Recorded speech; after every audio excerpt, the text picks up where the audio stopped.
नमस्कार दोस्तों, आपके अपने YouTube चैनल तरुण सर में स्वागत है। आज का अपना टॉपिक है संधारित्रों का संयोजन। मतलब संधारित्र जो होते हैं उनका संयोजन कैसे करते हैं, कितने प्रकार के होते हैं। जो संधारित्रों का संयोजन होता है कितने प्रकार के होते हैं? दो प्रकार के होते हैं। ठीक, अब दो प्रकार के होते हैं। एक संधारित्रों का श्रेणी क्रम संयोजन, एक होता है संधारित्रों का समांतर क्रम संयोजन। ठीक, इस वीडियो में हम पढ़ेंगे संधारित्र के श्रेणी क्रम संयोजन के बारे में। हम इसमें पढ़ेंगे, इस वीडियो में उसी का अध्ययन करेंगे। ठीक, तो आइए देखते हैं कि हाँ, संधारित्रों का श्रेणी क्रम संयोजन क्या है, किसे कहते हैं और उसका सूत्र कैसे निकाल सकते हैं। आइए देखते हैं।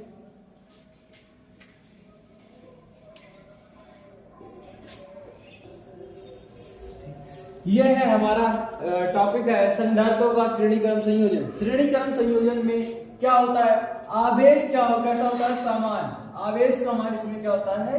समान होता है। मतलब कि जो पहले संधारित्र में जितना आवेश रहेगा उतना ही दूसरे में, उतना ही तीसरे में, उतना ही चौथे में, उतना ही पांचवें में। मतलब आवेश यहाँ पर क्या रहते हैं? समान रहते हैं, लेकिन विभव क्या रहता है? अलग अलग। तो याद रखेंगे आवेश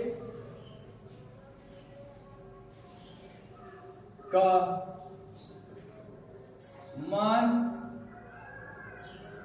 समान तथा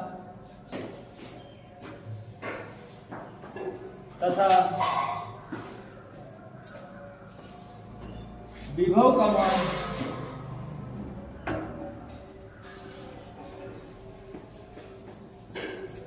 अलग अलग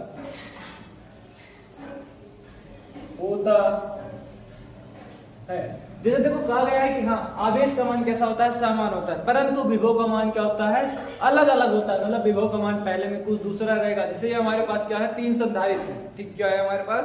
3 संधारित्र। ठीक, तो यहाँ पर जो आवेश का मान रहेगा, मतलब अगर क्या है 2 कूलम आवेश, तो यहाँ पर भी इस वाले पर भी कितना रहेगा? 2 कूलम आवेश। और इस वाले पर कितना रहेगा?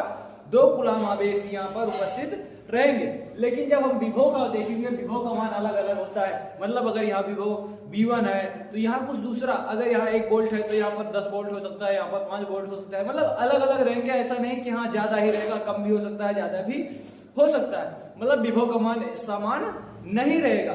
ठीक, समान नहीं है तो देखो हम या तो संधारित्रों का श्रेणी क्रम हो, या सेलों का श्रेणी क्रम संयोजन हो, या समांतर क्रम संयोजन हो सेलों का, या संधारित्र का समांतर क्रम संयोजन है। ठीक, उसमें हम यही चीज देखते हैं कि हमें जो चीज समान है उसमें हम कुछ करते नहीं है उसको, और जो चीज जो असमान रहता है, जो हमें अलग अलग दिया रहता है, उसी को हम उसी का तुल्य निकालते हैं। मतलब उसी का संयोजन करते हैं, उसी को हम जोड़ते हैं, या तो हम उसी को जोड़कर उसका क्या करते हैं? डेरिवेशन करते हैं और उसका सूत्र हम निकाल लेते हैं। ठीक, अब ये हमारा इतना हुआ, हमें यहाँ पर इतना ही काम था, हमने इतना लिखा दिया। अब इसके बाद इसकी परिभाषा लिखना हो तो परिभाषा भी लास्ट में लिखा रहे, बता रहे हैं कैसा होगा। ठीक, अब ये देखो हमारा क्या बन रहा है, हम स्ट्रक्चर बनाएंगे। ये है हमारा संधारित्र। यहाँ पर कैसा चार्ज है? Plus plus plus plus. यहाँ पर माइनस माइनस माइनस और माइनस। फिर यहाँ से जुड़ा plus plus plus plus, minus minus minus minus. ये हमारा हो गया दूसरा संधारित्र। अगले आगे आएंगे, तीसरा है यहाँ से प्लस प्लस प्लस और प्लस, यहाँ से माइनस माइनस माइनस माइनस। ठीक, यहां से आके हम यहां से क्या कर देंगे? कोई सेल को हम जोड़ देंगे। अब हमेशा धारा किधर? प्लस से माइनस की ओर बहती है। इलेक्ट्रॉन इसका विपरीत बहता है, इधर से जाएगा। ठीक, अब यहां से देखो हम क्या कहें? आवेश का मान क्या होगा? समान होगा। मतलब जितना आवेश यहाँ से जाएगा उतना आवेश वो इन सभी तीनों में बराबर रहेंगे। मतलब हम इसे क्यू मान सकते हैं, इसे क्यू, इसे क्या मान सकते हैं? क्यू। मतलब तीनों पर कैसा आवेश उपस्थित है? क्यू आवेश उपस्थित है। लेकिन विभव का मान बदल रहा है तो यहाँ पर V1 हो जाएगा, यहाँ पर क्या हो जाएगा? V2 हो जाएगा, क्या हो जाएगा? V3। देखो सब में अलग अलग मान है। क्या है? देखो V1 V2 V3। अलग अलग है ना, यहाँ पर 1 है, वहां पर 2 है, वहां पर 3 है, तो मतलब कि वहां का मान क्या होगा, समान नहीं रहेगा। और धारता कितनी धारता है, 3 धारता है, तो C1 C2 और C3। और आवेश हमारा कितना रहेगा, हमारा आवेश तो यहाँ से क्या है, आवेश कौन सा है, Q हम ले लिया।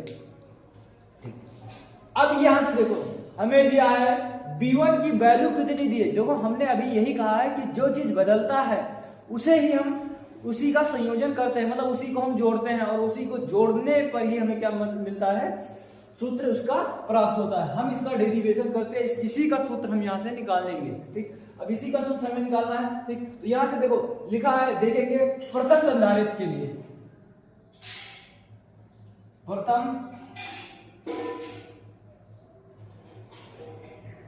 संधारित्र के लिए। अब प्रथम संधारित्र है तो संधारित्र हमारा क्या है, C बराबर Q/B होता है। ठीक, अब प्रथम संधारित्र है तो यहाँ क्या हो जाएगा, Q1 C1 और ये क्या हो जाएगा हमारा V1, क्योंकि प्रथम संधारित्र ये था, B का मान क्या है हमारा V1। और आवेश तो नियत है, आवेश जितना था, मतलब Q आवेश था तो Q आवेश ही रहेगा, तो इसलिए आवेश को हम नहीं बदलेंगे। आवेश को अगर नहीं बदलेंगे तो यहाँ Q था, तो यहाँ पर भी हमने क्या लिख दिया Q। हमने क्या कहा, जो चीज बदल रही है उसी का हम क्या करेंगे, उसी का हम क्या करेंगे, मान यहाँ पर निकालेंगे। तो बदल क्या रहा है, V1 क्या बदल रहा है, V1। तो ये इधर क्या भाग कर रहा है, इधर आएगा गुणा, और ये इधर गुणा करेगा तो इधर आएगा भाग, मतलब इसका स्थान क्या हो जाएगा, चेंज। तो V1 बराबर Q/C1 क्या हो जाएगा, Q/C1। ये हमारा प्रथम संधारित्र के लिए निकल कर आया, हमने समीकरण क्या मान लिया, 1 हो गया। ठीक, अब इसी प्रकार द्वितीय संधारित्र के लिए, द्वितीय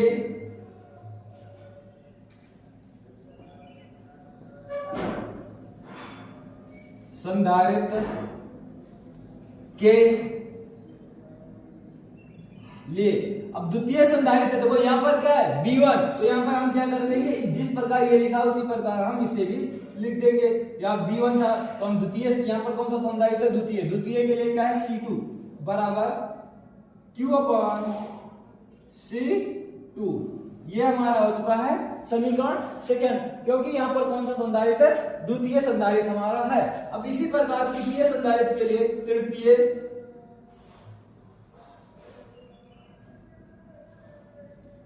संधारित्र के लिए, अब यहां पर क्या हो जाएगा, B3 बराबर Q/C3। ये हो जाएगा। अब हमने क्या कहा, हमने कहा है कि जिनका हमें वैल्यू नहीं पता होता उन्हीं का हम क्या करते हैं, मान निकालते हैं, उन्हीं को हम जोड़ते हैं, उन्हीं को जोड़ने पर हमें क्या होता है, उसका मान प्राप्त हो जाता है। बदल क्या रहा, देखो यहां से जो इसका वोल्ट निकलेगा, क्या कितना निकलेगा, B1, क्या सॉरी कितना निकलेगा, B निकलेगा। अब B मतलब यहां से अगर मान लो 10 वोल्ट निकल रहा है और यहां से गया, ठीक, और यहां तक आया, तो यहां तक तो उसका कितना था, 10 वोल्ट, लेकिन यहां से उसने चेंज हुआ, यहां पर कुछ खर्च हुआ, यहां पर उसका कुछ दूसरा हो गया, यहां पर कुछ उसका दूसरा हो गया, यहां पर दूसरा, लेकिन फिर इधर आएगा तो कितना हो जाएगा, 10 ही होगा। और इन्होंने खर्च कितने करेंगे, 10 ही वोल्ट खर्च करेंगे। मतलब जैसे देखो, अगर मान लो हमें घर से कितने रुपए मिले, 20 रुपए, 50 रुपए, 100 रुपए, कुछ भी मिले, मान लो हम क्या 100 रुपए, हम खर्च कितना कर सकते हैं, 100 ही रुपए खर्च कर सकते हैं, उससे ज्यादा हम खर्च नहीं कर सकते, क्योंकि हमारे पास कितना है, 100 ही रुपए उपस्थित है। कितने हैं, 100 ही रुपए हमारे पास थे, हमें घर से उतना मिला। तो जब घर से 100 रुपए मिले हैं हमें, तो हम 100 ही खर्च कर सकते हैं, और हम उससे ज्यादा खर्च नहीं कर सकते हैं, उससे ज्यादा खर्च नहीं कर सकते। या कहा जाए कि तुम्हें 30 रुपए या 50 रुपए दिए हैं, 50 रुपए दिए गए हैं, तो उनमें 5 लोगों में या 3 लोगों में बांटना है, तो 3 लोगों में ही बांटना है, और 50 रुपए। तो हम क्या कर सकते हैं, हम 3 लोग रहेंगे, तो क्या तीनों का मान हम एक जैसा देकर 50 रुपए पूरा नहीं कर सकते हैं, ठीक। इसलिए तो किसी को कम मिलेगा, किसी को ज्यादा मिलेगा, किसी को और कम मिलेगा, ठीक। लेकिन टोटल जब उन्हें जोड़ा जाएगा तो कितने रुपए होंगे, 50 रुपए ही होंगे, उससे ज्यादा नहीं होंगे, ठीक। तो हम यहाँ पर क्या लिख सकते हैं, यहाँ पर हम लिख सकते हैं कि यहाँ देखो क्या है,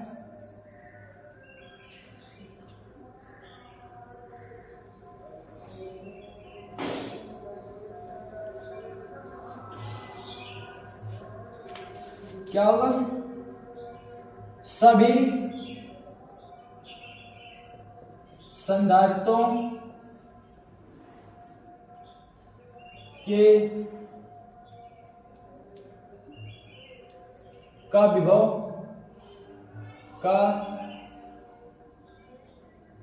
विभव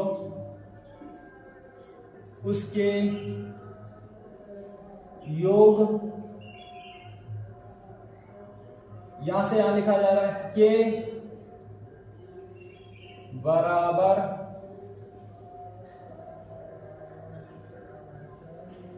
ठीक। देखो कहा गया सभी संधारित्रों के का विभव, मतलब सभी संधारित्रों का विभव उसके योग के बराबर, मतलब कि जितना यहाँ पर हमने उसे हम जोड़ देंगे तो क्या हो जाएगा, बराबर हो जाएगा।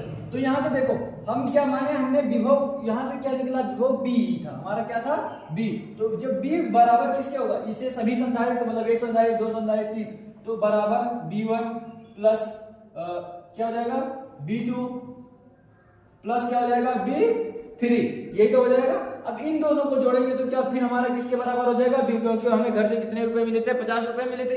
तो हम तीनों को बांटेंगे, जब तीनों को जोड़ेंगे तो कितने रुपए आएंगे, 50 रुपए ही आएंगे। उसी प्रकार ये हमारा क्या होगा, विभव। अब इन विभव को, इनका विभव भले अलग है, लेकिन जब इन तीनों को जोड़ेंगे तो हम क्या, कितना आएगा हमारा B ही आएगा, क्योंकि हमने इन्हीं को ही तीन मतलब अलग अलग भागों में बांट दिया है। ठीक, तो यहाँ से B1 की वैल्यू हम पुटअप करेंगे और सबका मान क्या हो जाएगा, रख देंगे समीकरण 4 में। ये समीकरण क्या मान लो, 4। यहां से देखो समीकरण 1, 2 और समीकरण 3 का मान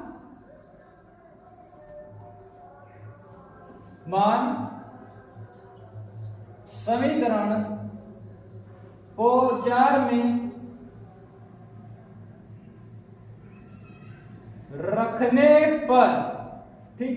अब हम इसका मान किसमें रखने हैं, समीकरण 4। तो हमारा था समीकरण 4 था B बराबर B1 plus B2 plus B3, यही तो था हमारा। ठीक, हम B1 के स्थान पे कितना रखेंगे, Q/C1, ये है हमारा B1 के स्थान पे क्या है, Q/C1 प्लस B2 के स्थान पे Q/C2, समीकरण 2 से Q/C2 प्लस B3 के स्थान पे Q/C3, क्या रखेंगे, Q/C3। अब हम जानते हैं कि यहाँ C बराबर क्या होता है, Q/B। तो यहाँ से हम B बराबर क्या लिख सकते हैं, Q/C, जैसे यहाँ पर हमने करके बताया था। तो ये इस Q के स्थान पे क्या लिख सकते हैं, Q/C। अब तुल्य का मतलब क्या हो, हमने उसे जोड़ कर बताया है, कितना आएगा उसे हमने जोड़ा है। अब यहां से देखो इन सभी से क्या कॉमन मिल रहा है, Q कॉमन मिल रहा है, तो हम Q को क्या कर देंगे, कॉमन कर लेंगे। क्या करेंगे, Q को हम क्या कर देंगे, कॉमन कर लेंगे। हम देखो Q को अगर यदि कॉमन किया जा रहा है तो यहां से बचेगा क्या, Q/C तुल्य बराबर, यहां से हमने Q को कॉमन लिया, बचा क्या हमारा 1/, यहां से देखो Q हटा, बचा क्या 1, C1 plus 1/C2 plus 1/C3, हमें यही चीज यहां से बची हुई है। अब ये देखो, ये इधर गुणा कर रहा है, इधर आएगा भाग, मतलब ये किस Q से इस Q, ये Q हमारा क्या हो गया, कट चुका है। ठीक, यहां बचा क्या हमारा 1/C तुल्य बराबर 1/C1 plus 1/C2 plus 1/C3, यही हमारा यहां से क्या हो चुका है, बच गया है। और यही क्या है, इसका सूत्र निकल कर आ गया है। ठीक, ये किसका है, संधारित्रों का श्रेणी क्रम संयोजन, ये इसका क्या आ चुका है, सूत्र निकल कर आ गया। अब इसका हम देखो परिभाषा को देखेंगे, परिभाषा हम किस प्रकार अगर लिखना चाहते हैं तो लिख सकते हैं। ठीक, देखो ये क्या है, ये बीच में क्या लगा है, संधारित्र। अब संधारित्र कितने छोर हैं, 2 छोर, मतलब एक ये सिरा हो गया, एक ये सिरा, मतलब 2 सिरा आपस में दिए हुए हैं। अगर 2 सिराएं दिए हैं तो ये इसका क्या मान लें, हम एक को प्रथम सिरा मानेंगे, दूसरे को क्या मान लेंगे, द्वितीय सिरा। ठीक, तो जब कोई संधारित्र, देखो जब कोई प्रथम संधारित्र